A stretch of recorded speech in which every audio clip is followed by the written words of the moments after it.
चलिए दोस्तों, हमने पिछली क्लास में वेजरिंग वाले टॉपिक पे आके छोड़ दिया था।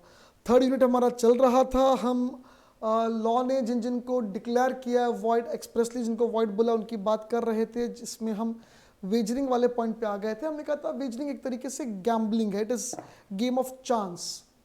जैसे मैंने आपको बोला आज बारिश आएगी, आपने कहा हेट नहीं आएगी, मैंने कहा पक्का आएगी, आपने कहा नहीं आएगी, मैंने कहा चल लगी 100 की, लगी 100 की, शर्त लग गई, बारिश आ गई तो आप मेरे को पैसे दोगे, नहीं आई तो मैं आपको पैसे दूंगा। This is gambling, pure game of chance है। यानी वेजरिंग एग्रीमेंट क्या होता है, ये जो एग्रीमेंट हमारे बीच में था ये वेजरिंग एग्रीमेंट था, ठीक है। वेजरिंग टेक्निकली गैम्बलिंग जैसा ही है, मतलब जुआ ही एक तरीके का। भाई जुआ क्या है? Game of chance. अब आप अगर सोचो पत्ते खेलने का खाली जुआ होता तो गलत बात, पत्तों से तो जुआ होता ही है, और भी बहुत सारे तरीके। आप बैटिंग कर रहे हो, मैच पे पैसा लगा रहे हो, साहब आज इंडिया जीतेगा तो मैं तेरे को 50,000 दूंगा, नहीं जीतेगा तो मुझे पैसा देगा। इसमें और भी सिस्टम चलते हैं ना, इतने में इतने रन, इतना खाया, इतना लिया, क्या पता क्या होता है, ऐसा सुना है कुछ। तो अगर गैम्बलिंग, अगर हम बैटिंग की बात करें, एक तरीके का गैम्बलिंग ही, जुआ ही, और क्या है। तो वेजरिंग एग्रीमेंट में क्या है, प्योर वेजरिंग एग्रीमेंट की जो डेफिनेशन वो क्या कहती है कि दो पार्टीज हैं, उनके सामने एक इवेंट है, जो इवेंट अनसर्टेन है, इवेंट अनसर्टेन है, दोनों पार्टीज के कंट्रोल के बाहर है, और दोनों पार्टीज का उस इवेंट से कोई लेना देना नहीं है। बारिश हो कि नहीं हो मेरे को इतना सा भी फर्क नहीं पड़ता, कोई फर्क नहीं पड़ता, बारिश से मेरा कोई लेना देना, ना मेरा ना आपका, दोनों का लेना देना नहीं है। उस इवेंट से हमारा कोई इंटरेस्ट जुड़ा हुआ नहीं है। सिंपल सी बात है, बारिश हुई तो आप मेरे को पैसा दोगे, नहीं तो मैं आपको पैसे दूंगा।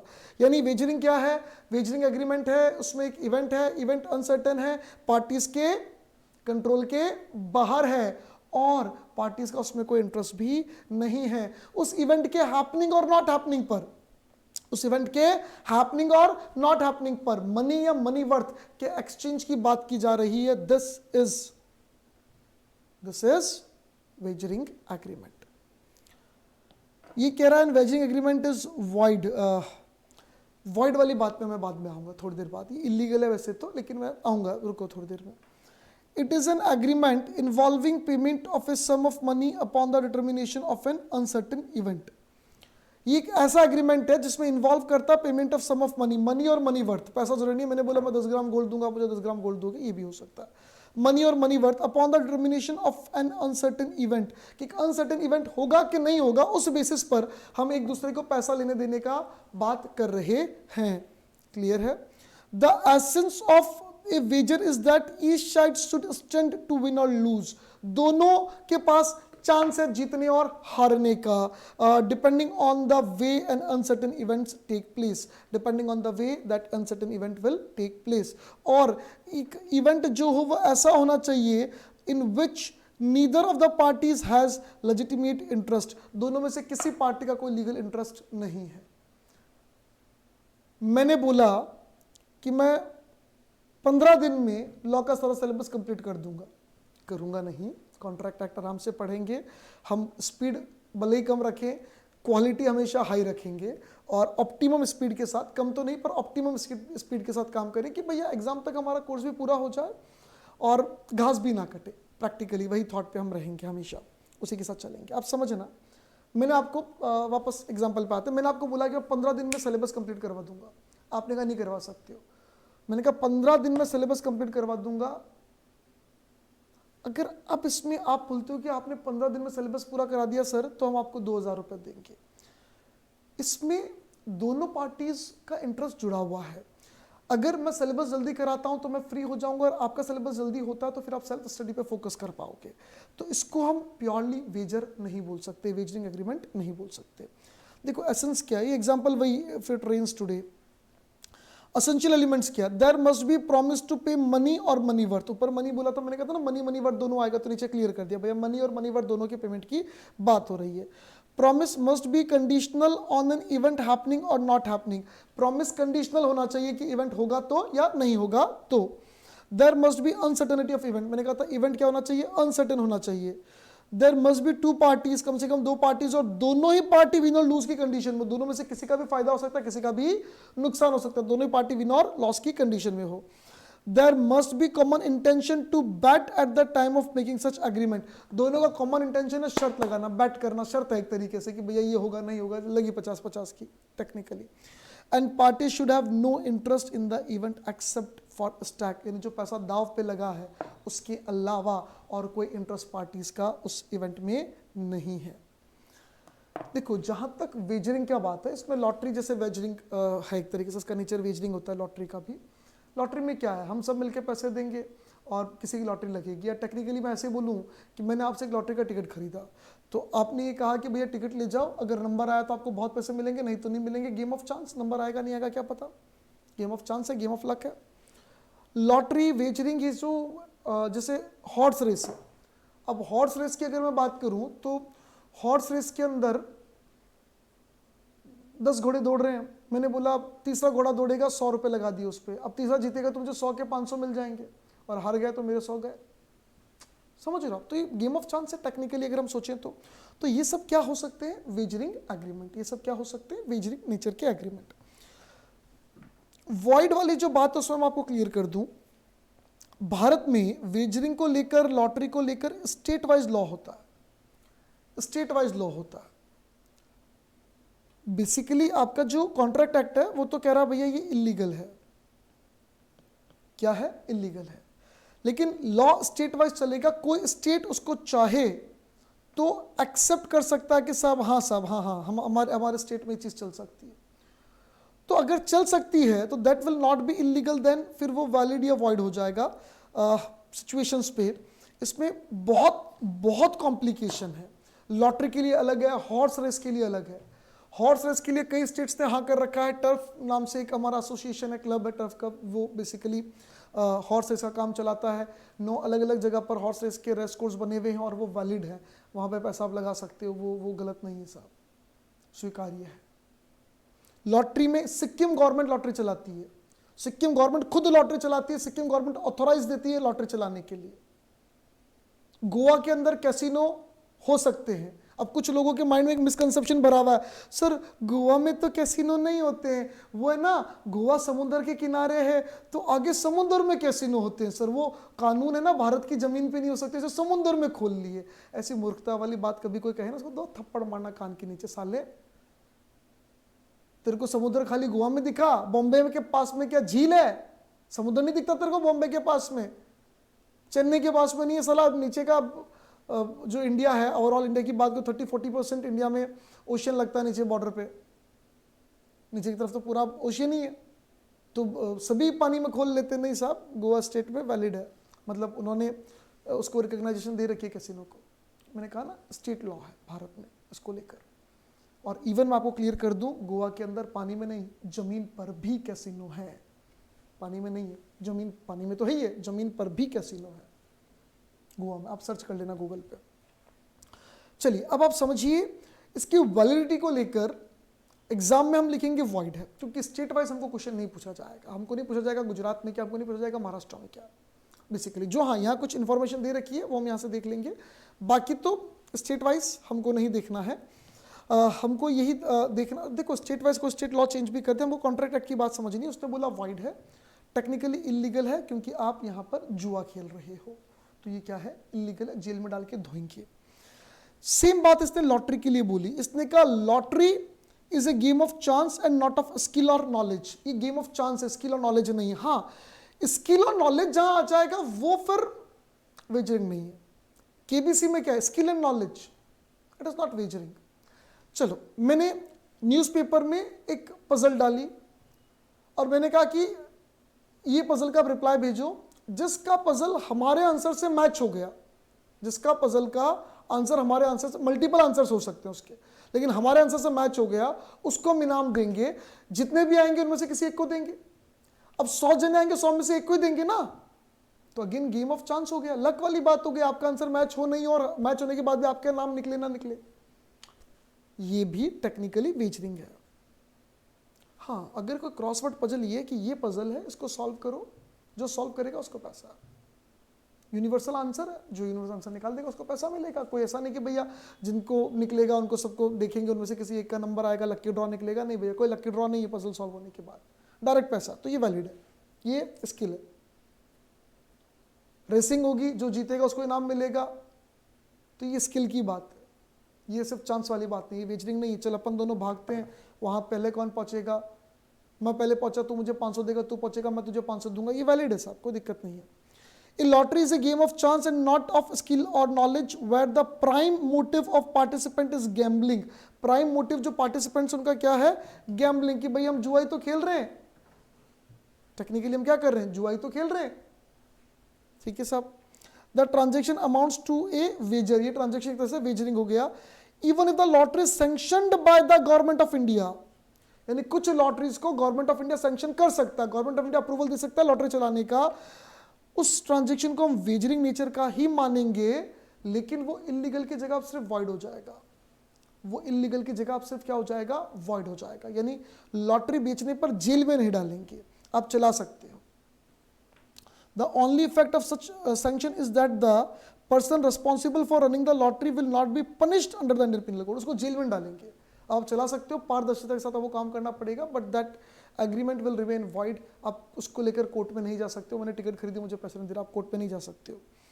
Lotteries are illegal and even collateral transaction to are taint with illegality, वो तो हमको पता है भैया, इलीगल का कोलेटरल हमेशा क्या होगा, इलीगल होगा। आप समझो मुझे लॉटरी खरीदनी है, मान लो हमारे स्टेट में लॉटरी अलाउड नहीं है, इलीगल है, और जो लॉटरी मुझे खरीदनी है वो सैंक्शनड भी नहीं है गवर्नमेंट से, तो इलीगल काम कर रहा हूँ मैं, लॉटरी खरीद रहा हूँ। तो मैं आपके पास है, मैंने कहा मेरे को 1000 रुपये उधार चाहिए, आपने कहा क्यों, मैंने कहा लॉटरी खरीदनी है मेरे को, लॉटरी खरीदने के लिए 1000 रुपये उधार चाहिए, आप 1000 रुपये उधार दे दो। आपका और मेरा जो 1000 रुपये उधारी वाला एग्रीमेंट है ये भी इलीगल है, क्यों, मैंने लॉटरी के लिए पैसे मांगे। Lottery main agreement illegal, illegal को प्रमोट करने वाला, सपोर्ट करने वाला जो उसका कोलेट्रल एग्रीमेंट होगा वो भी इलीगल।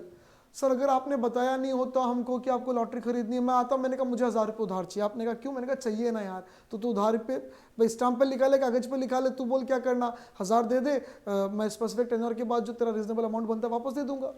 मान लो 1000 का 1 साल बाद में 1100 दे दूंगा, 10% इंटरेस्ट, 1 साल का रीजनेबल है, दिस इज वैलिड, क्योंकि यहां इलीगलिटी का जिक्र नहीं है, इलीगल वाले आइटम का जिक्र नहीं है।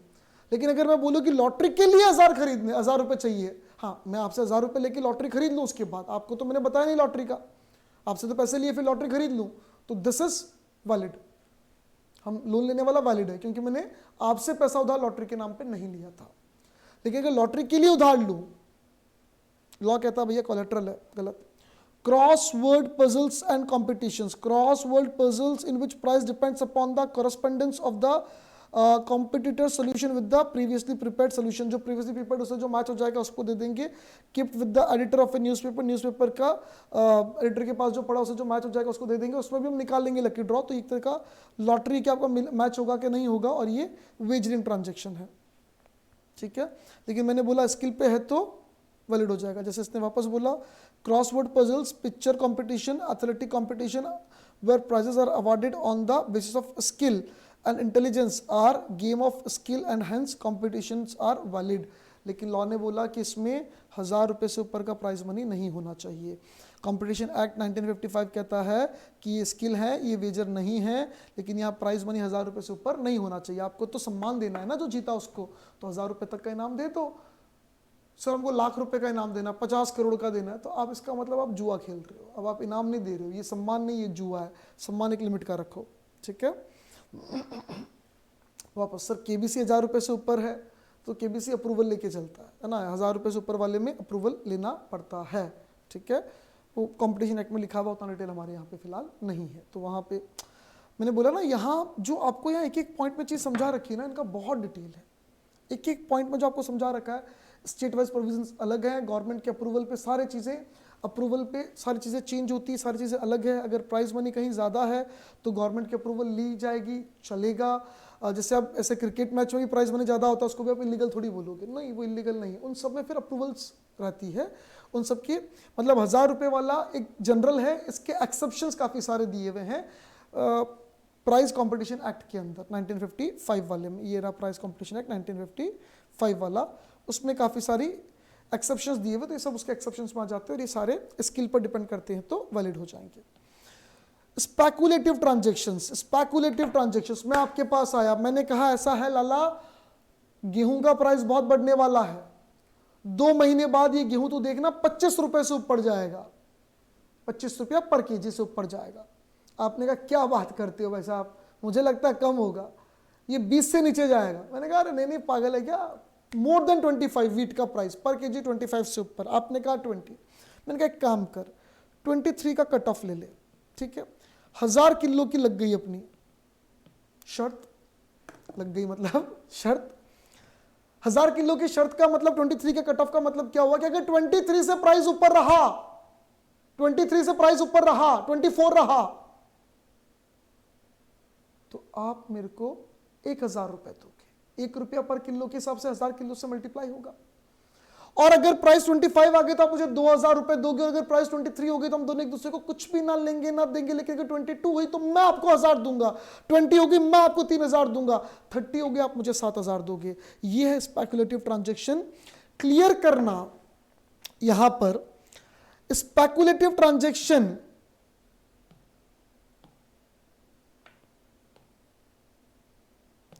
स्पेकुलेटिव ट्रांजैक्शन आपके मॉड्यूल में नहीं लिखा, बता रहा हूं अलग से आपको। मैंने कहा ना मॉड्यूल में बहुत सारी बातें यूं शॉर्ट में ही है। अब ये वाला टॉपिक तो इतना डिटेल, इतना बड़ा है कि मैं कह रहा हूं जितना कॉन्ट्रैक्ट एक्ट है उतना पूरा इसमें पढ़ा दो भले ही आप, इतना ज्ञान इसमें पेला जा सकता है। पर ठीक है, स्पेकुलेटिव ट्रांजैक्शन जहां पे इंटेंशन टू डिलीवर है, वो वैलिड होगा। इंटेंशन टू डिलीवर मतलब मैंने कहा रेट गेहूं की 25 के ऊपर जाएगी, आपने कहा 20 से नीचे। मैंने कहा काम का 23 रुपीज पर केजी के हिसाब से मेरे 1000 किलो का तू ऑर्डर बुक कर ले, 2 महीने बाद गुड्स मुझे दे देना, 23 के हिसाब से पैसा ले जाना। 2 महीने बाद आप मुझे गुड्स बेचोगे, गेहूं बेचोगे 1000 किलो एट द रेट ₹23 पर केजी, और मैं आपको उसका पेमेंट दूंगा। रेट 25 हुई तो भी 23 दूंगा, और रेट 20 हुई तो भी 23 दूंगा। वेदर प्राइस इंक्रीजेस और decreases you will get 23। Speculation तो है, तेजी मंदी का चक्कर तो पड़ेगा, एक को नुकसान एक को फायदा होगा, बट दिस इज वैलिड क्योंकि इंटेंशन टू डिलीवर, हम फ्यूचर में गुड्स की डिलीवरी करेंगे एक्चुअली। जहां सिर्फ प्राइस डिफरेंस काटना टारगेट हो, वो स्पेकुलेटिव ट्रांजैक्शन कहलाएगा प्योरली, और उसे हम यहां पे क्या कहेंगे,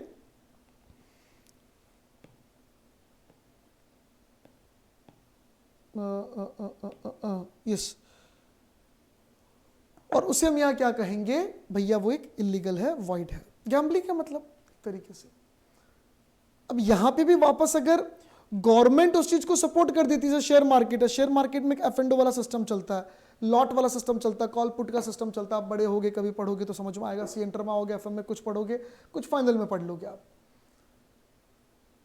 अब लॉट के सौदे काटे जाते हैं, उसमें डिलीवरी वाला ऑप्शन नहीं है। कॉल पुट में तो क्या है, मैंने कॉल लिया है या मैंने पुट किया है, जैसे शेयर मार्केट बढ़ेगा घटेगा उसके हिसाब से मेरे को डिफरेंस प्राइस पे पैसा मिल जाएगा या मुझे देना है। शेयर मार्केट में 2 तरीके से होता है, एक तो होता है एक्चुअल ट्रेडिंग मतलब आपने रिलायंस के शेयर खरीदे, 10 शेयर खरीदे, ये रेट थी, आप पैसे दे दो, शेयर आपके अकाउंट में आ जाएंगे, ये डिलीवरी। एक होता है बिना डिलीवरी वाला, सिर्फ डिफरेंस के ऊपर गेम खेलना। फ्यूचर एंड ऑप्शंस के अंदर फ्यूचर ऑप्शंस जो होते हैं, डेरिवेटिव मार्केट जिसको हम कहते हैं, डेरिवेटिव मार्केट चलता है पूरा वो, लेकिन अलाउड है। लेकिन वापस मैं वो कह रहा हूँ वो उसको इलीगल नहीं है। मैंने कहा ना एक्सेप्शंस इसमें बहुत सारे हैं। तो स्पेकुलेटिव ट्रांजैक्शंस के अंदर शेयर मार्केट भी आ जाएगा वैसे। एन एग्रीमेंट और a share market transaction where the parties intend to settle the difference between the contract price and market price of goods and और shares on a specific day is gambling has void. Gambling है, void है। Gambling है तो illegal है, लेकिन अगर हम बात करते हैं शेयर मार्केट वाली तो उसको लॉ ने अलाउ कर रखा है, तो ये इलीगल नहीं होगा, ये सिर्फ वॉइड होगा। ये इलीगल मतलब उसको पनिशमेंट नहीं होगी, जेल में नहीं डालेंगे, वॉइड तो है। अब वापस समझो, शेयर मार्केट का ट्रांजैक्शन किसके थ्रू हुआ? स्टॉक एक्सचेंज के थ्रू। तो आपको खरीदना बेचना जो भी, आपको कॉल पुट जो भी करना फ्यूचर के लिए, आपको पैसा लेने देने की जिम्मेदारी किसके? शेयर मार्केट की। उसके विश्वास पर आप काम कर रहे हो, तो वॉइड है तो भी आपका पैसा डूबेगा नहीं। सिक्किम गवर्नमेंट लॉटरी चलाती थी तो उसका फायदा क्या था? आपने लॉटरी खरीदी तो आपको इतना ट्रस्ट है कि भैया गवर्नमेंट की लॉटरी है, अगर जीत जाऊंगा तो पैसा सरकार देगी, जीत जाऊंगा तो सरकार पैसा देगी। आम आदमी पैसा ना दे तो आप कोर्ट केस नहीं कर सकते हो, लेकिन गवर्नमेंट पे ट्रस्ट है कि पैसा देगी, कोर्ट केस का नौबत ही नहीं आएगा।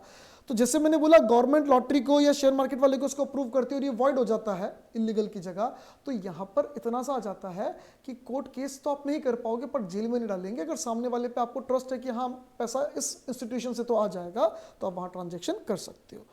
Horse race transaction, horse race वापस स्टेट वाइज है, कुछ स्टेट ने इसको अलाउ नहीं कर रखा, कुछ स्टेट ने इसको अलाउ कर रखा है।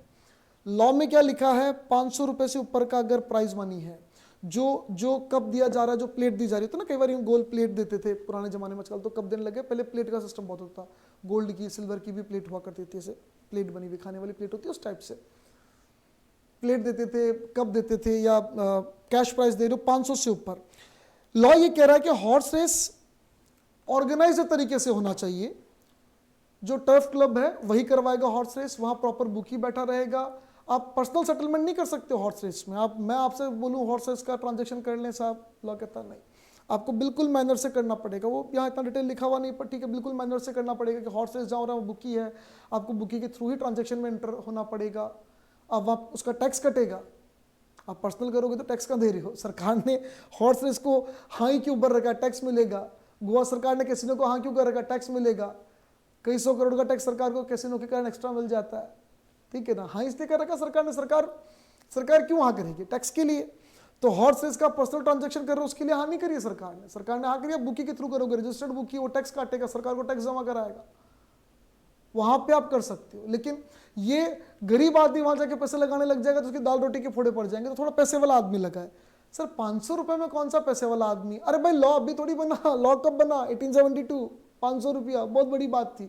तो ये लॉ ने माना कि अमीर लोग शौक से पैसा लगा सकते हैं, उनके तो कोई फर्क पड़ेगा नहीं, उनके तो कोई फर्क पड़ेगा नहीं।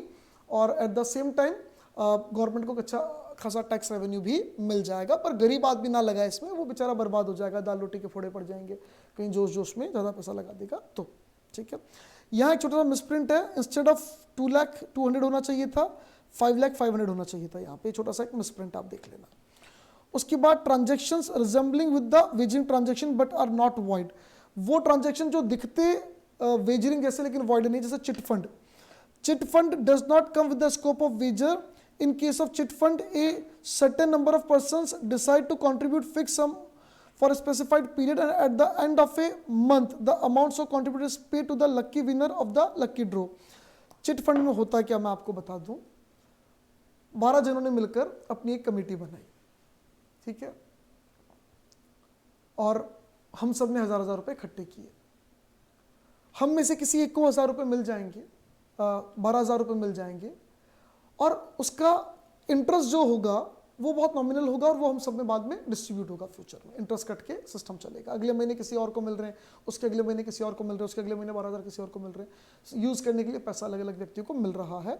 जो बंदा वो कमेटी मैनेज करता है उसका थोड़ा पैसा कम लगता है कंपैरेटिवली, उसको एक इंस्टॉलमेंट कम देनी पड़ती है, एक फंड वो उठा के ले जाता है। और ब्याज का फ़ायदा बेसिकली कि भैया जिसकी किस्मत खुल जाएगी उसको ब्याज इंटरेस्ट का फ़ायदा हो जाएगा, क्योंकि जिसने आज फंड उठाया है उसको पेमेंट आप हर महीने 12,000 1,000 का करना है, हर महीने 1,000 का करना है। उसको 12,000 तो आज ही मिल गए, पूरे साल के ब्याज का आनंद लेगा, उस पर इंटरेस्ट गेन के करने एक चिट फंड का सिस्टम किया जाता है। ठीक है, वैलिड है, लीगल है। कमर्शियल ट्रांजेक्शन्स और share market transactions, in these transactions which delivery of goods और shares is intended to be given और taken do not amount to wager. जहां पर इंटेंशन टू डिलीवरी है वो वेजरिंग नहीं है, मैंने पहले क्लियर किया था, इंटेंशन डिलीवरी तो वेजरिंग नहीं है। तो चिट फंड समझ में आना चाहिए, लोग मिलकर पैसा इकट्ठा कर रहे हैं, जिसका नाम आ जाएगा उसको इस महीने का पैसा, अगले का नाम है उसको अगले महीने पैसा। तो पहले वाले को पूरे 12 महीने के इंटरेस्ट का बेनिफिट हुआ, दूसरे वाले को 11 महीने का इंटरेस्ट का बेनिफिट हुआ। जो लास्ट में आया उसने हर साल 1,000 रुपया दिया, हर महीने 1,000 रुपया दिया, उसको तो पैसा एकदम एंड में मिला, तो उसको नुकसान हो गया। ठीक है, तो ये सारा गेम इसमें चलता है ऐसा। Game of skill and athlete competition, crossword puzzle, pictures, athletes वगैरह ये सब तो चल जाएगी, वो प्राइस मनी 1,000 रुपये वाला जो मैं देख लिया। Contract of insurance, contract of insurance, insurance contract wagering नहीं है।